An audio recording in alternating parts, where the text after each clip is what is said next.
La République de Platon, livre 5e, suite. Les enfants, à mesure qu'ils naîtront, seront remis entre les mains de personnes chargées d'en prendre soin, hommes, femmes, ou bien hommes et femmes réunis, car les charges sont communes à l'un et à l'autre sexe. Oui. Ces préposés porteront les enfants des sujets d'élite au bercail et les confieront à des nourrices habitant à part dans un quartier de la ville. Pour les enfants des sujets inférieurs, et même ceux des autres qui auraient quelque difformité, ils les cacheront en un lieu interdit et secret comme il convient. Et si l'on veut conserver sa pureté à la race des gardiens, ajouta-t-il, ils veilleront aussi à la nourriture des enfants, conduiront les mères au bercail, à l'époque où leurs seins se gonflent de lait, et mettront en œuvre tous les moyens possibles pour qu'aucune d'elles ne reconnaisse sa progéniture. Si les mères ne suffisent pas à l'allaitement, ils se procureront d'autres femmes pour cet office. Dans tous les cas, ils auront soin qu'elles n'allaitent que pendant un temps mesuré, et chargeront des veilles et de tout pénible travail les nourrices et les gouvernantes. Tu rends la maternité bien facile, dit-il aux femmes des gardiens. Il convient en effet qu'elle le soit. Mais poursuivons l'exposé de notre plan. Nous avons dit que la procréation des enfants devait se faire à la fleur de l'âge. C'est vrai. Or, ne te semble-t-il pas que la durée moyenne de la fleur de l'âge est de 20 ans pour la femme et de 30 ans pour l'homme ? Mais comment places-tu ce temps pour chaque sexe ? Demanda-t-il. La femme, répondis-je, enfantera pour la cité de sa 20e à sa 40e année. L'homme, après avoir franchi la plus vive étape de sa course, engendrera pour la cité jusqu'à 55 ans. Pour l'un et pour l'autre, c'est en effet le temps de la plus grande vigueur de corps et d'esprit.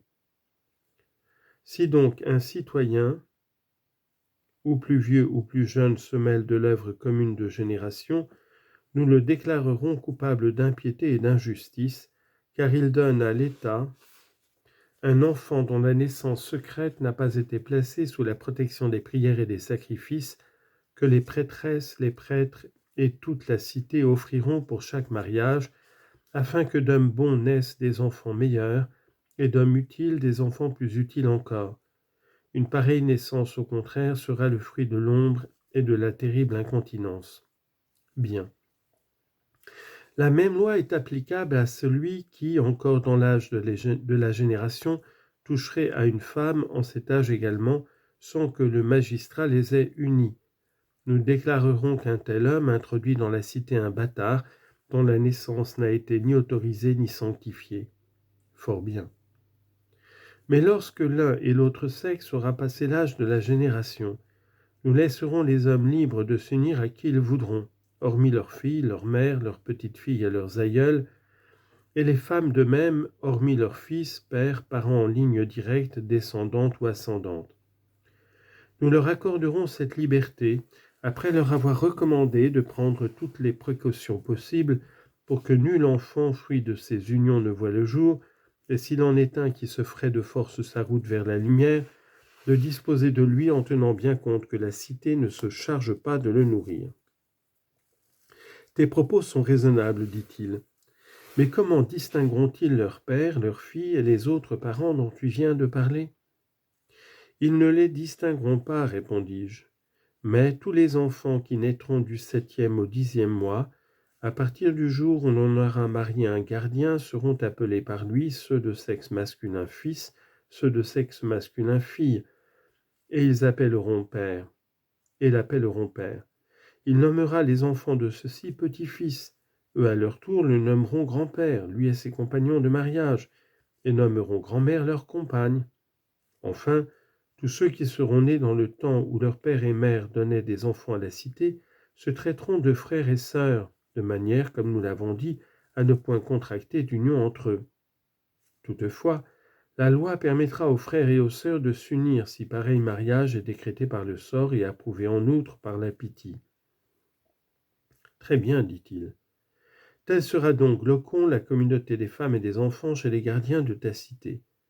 Que cette communauté s'accorde avec le reste de la Constitution et qu'elle est éminemment désirable, voilà ce que notre discours doit maintenant confirmer, n'est-ce pas? Oui, par Zeus.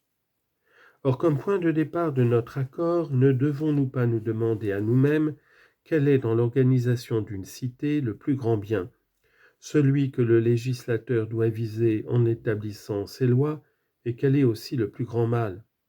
Ensuite, ne faut-il pas examiner si la communauté que nous avons décrite tout à l'heure nous met sur la trace de ce grand bien et nous éloigne de ce grand mal? On ne peut mieux dire. Mais est-il plus grand mal pour une cité que ce qui la divise et la rend multiple au lieu d'une? Est-il plus grand bien que ce qui l'unit et la rend une? Non. Eh bien, la communauté de plaisir et de peine n'est-elle pas un bien dans la cité, lorsque, autant que possible, tous les citoyens se réjouissent ou s'affligent également des mêmes événements heureux ou malheureux? Si, très certainement. Et n'est-ce pas l'égoïsme de ces sentiments qui la divisent, lorsque les uns éprouvent une vive douleur et les autres une vive joie, à l'occasion des mêmes événements publics ou particuliers? Sans doute. Or cela ne vient-il pas de ce que les citoyens ne sont point unanimes à prononcer ces paroles? Ceci me concerne, ceci ne me concerne pas, ceci m'est étranger, sans aucun doute. Par conséquent, la cité dans laquelle la plupart des citoyens disent à propos des mêmes choses, ceci me concerne, ceci ne me concerne pas, cette cité est excellemment organisée? Certainement. Et ne se comporte-t-elle pas à peu près de choses, à très peu de choses près comme un seul homme? Je m'explique. Quand un de nos doigts reçoit quelques coups, la communauté du corps et de l'âme, qui forme une seule organisation, à savoir celle de son principe directeur, éprouve une sensation tout entière et simultanément, elle souffre avec l'une de ses parties. Aussi disons-nous que l'homme a mal au doigt. Il en est de même de toute autre partie de l'homme, qu'il s'agisse du malaise causé par la douleur ou du mieux-être qu'entraîne le plaisir. Il en est de même en effet, et pour en revenir à ce que tu demandais, une cité bien gouvernée se trouve dans une condition très voisine de celle de l'homme. Qu'il arrive donc à un citoyen un bien ou un mal quelconque, ce sera surtout une pareille cité qui fera sien les sentiments qu'il éprouvera et qui tout entière partagera sa joie ou sa peine. Il y a nécessité qu'il en soit ainsi dans une cité aux bonnes lois. Maintenant, il serait temps de revenir à notre cité et d'examiner si les conclusions de notre discours s'appliquent tout particulièrement à elle ou s'appliquent plutôt à quelque autre cité. Oui, nous devons procéder ainsi. Or donc, dans les autres cités, n'y a-t-il pas magistrats et gens du peuple comme dans la nôtre? Si. Et tous se donnent entre eux le nom de citoyens? Comment non? Mais outre ce nom de citoyen, quel nom particulier le peuple donne-t-il dans les autres cités à ceux qui le gouvernent? Dans la plupart, il l'appelle maître, et dans les gouvernements démocratiques, archonte. Et dans notre cité, quel nom, outre celui de citoyen, le peuple donnera-t-il au chef? Celui de sauveur et de défenseur, répondit-il. Ceux-ci, à leur tour, comment appelleront-ils le peuple? Distributeur du salaire et de la nourriture. Mais dans les autres cités, comment les chefs traitent-ils les peuples? D'esclaves. Et comment se traitent-ils entre eux? De collègues dans l'autorité. Et dans la nôtre, de collègues dans la garde. Pourrais-tu me dire si, dans les autres cités, les chefs en usent en amis avec tel de leurs collègues, et en étrangers avec tel autre? Beaucoup agissent de la sorte. Ainsi, ils pensent et disent que les intérêts de l'ami les touchent et non ceux de l'étranger. Oui. Mais chez tes gardiens, en est-il un seul qui puisse penser ou dire d'un de ses collègues qu'il lui est étranger? Point du tout, puisque chacun croira voir dans les autres un frère ou une sœur, un père ou une mère, un fils ou une fille, ou quelque autre parent dans la ligne ascendante ou descendante. Très bien dit, observai-je, mais réponds encore à ceci. Légiféreras-tu simplement pour qu'ils se donnent des noms de parenté, ou pour que toutes leurs actions soient en accord avec ces noms, pour qu'ils rendent à leurs prières tous les devoirs de respect, pour qu'ils rendent à leur père tous les devoirs de respect, de sollicitude et d'obéissance que prescrit la loi à l'égard des parents, sous peine d'encourir la haine des dieux et des hommes en agissant autrement? car agir autrement, c'est commettre une impiété et une injustice. Sont ces maximes ou d'autres que tous les citoyens feront de bonne heure sonner aux oreilles des enfants, en les entretenant de leurs pères, qu'ils leur désigneront, et de leurs autres parents? Celle-là même, répondit-il. Il serait en effet ridicule qu'ils eussent à la bouche ces noms de parenté, sans remplir les devoirs qu'ils impliquent. Ainsi, dans notre État, plus que dans tous les autres, les citoyens prononceront d'une seule voix, quand il arrivera du bien ou du mal à l'un d'eux, nos paroles de tout à l'heure: mes affaires vont bien ou mes affaires vont mal. Rien de plus vrai. Mais n'avons-nous pas dit qu'en conséquence de cette conviction et de cette manière de parler, il y aurait entre eux communauté de joie et de peine? Si, et nous l'avons dit avec raison. Nos citoyens seront fortement unis dans ce qu'ils nommeront leur intérêt propre, et unis de la sorte éprouveront joies et peines en parfaite communion. Oui.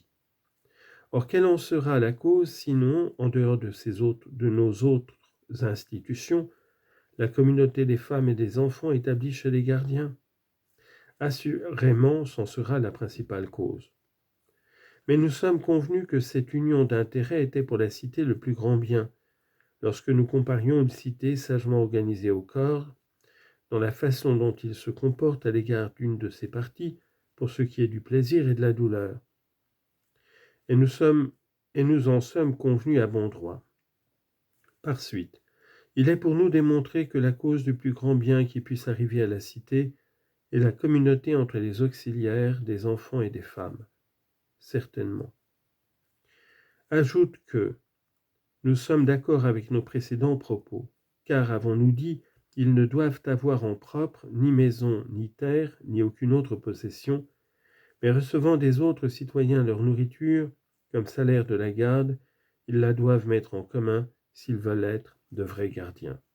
Fort bien.